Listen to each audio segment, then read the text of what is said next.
Thank you, sir. It's quite a cigar, Mr. Potter. You like it? I'll send you a box.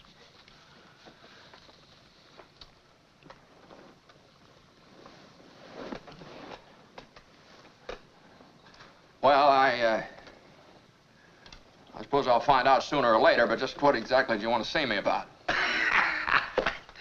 Oh, George, now that's just what I like so much about you. George, I am an old man, and most people hate me, but I don't like them either, so that makes it all even.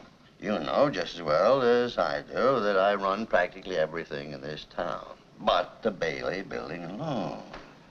You know also that for a number of years I've been trying to get control of it, or kill it, but I haven't been able to do it. You have been stopping me. In fact, you have beaten me, George. And as anyone in this county can tell you, that takes some doing. Now, take during the Depression, for instance. You and I were the only ones that kept our heads. You saved the building and loan. I saved all the rest. Yes, well, most people say you stole all the rest. The envious ones say that, George. The suckers. Now, I have stated my side very frankly. Now, let's look at your side. Young man, 27, 28, married, making, say, 40 a week. 45. 45. 45. Out of which, after supporting your mother and paying your bills, you're able to keep, say, 10, if you skimp. A child or two comes along, and you won't even be able to save the 10. Now, if this young man at 28 was a common, ordinary yokel, I say he was doing fine. But George Bailey is not a common, ordinary yokel. He is an intelligent, smart, ambitious young man who hates his job, who hates the building and loan almost as much as I do. A young man who's been dying to get out on his own ever since he was born. A young man, the smartest one in the crowd, mind you. A young man who has to sit by and watch his friends go places because he's trapped. Yes, sir, trapped into frittering his life away playing nursemaid to a lot of garlic eaters.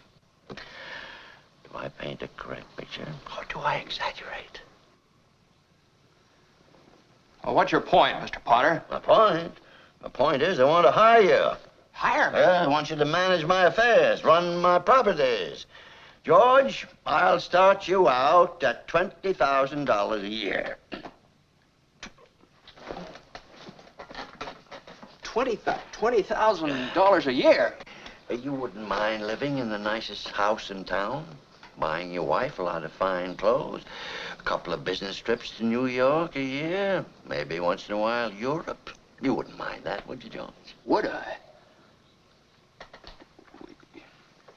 You're not talking to somebody else around here, are you? You know, this is me. You remember me? George Bailey. George Bailey. Yeah. George Bailey, whose ship has just come in. Provided he has enough brains to climb aboard. Holy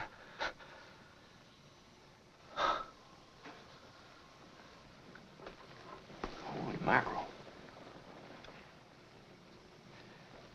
Well, how about the building and loan? Oh, confound it, man. Are you afraid of success? I'm offering you a 3 years contract at $20,000 a year starting today. Is it a deal or isn't it? Well, Mr. Potter, I know I ought to jump at the chance, but I just, I wonder if it'd be possible for you to give me 24 hours to think it over. Sure. You go on home and talk about it to your wife. I'd like to do that. Yeah, then in the meantime, I'll draw up the papers. All right, sir. Okay, George? Okay, Mr. Potter.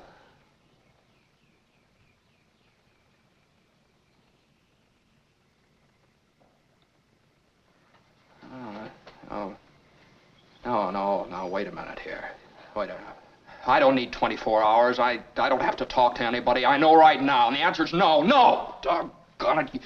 You sit around here and you spin your little webs and you think the whole world revolves around you and your money. Well, it doesn't, Mr. Potter. In the whole vast configuration of things, I'd say you were nothing but a scurvy little spider. And that goes for you, too.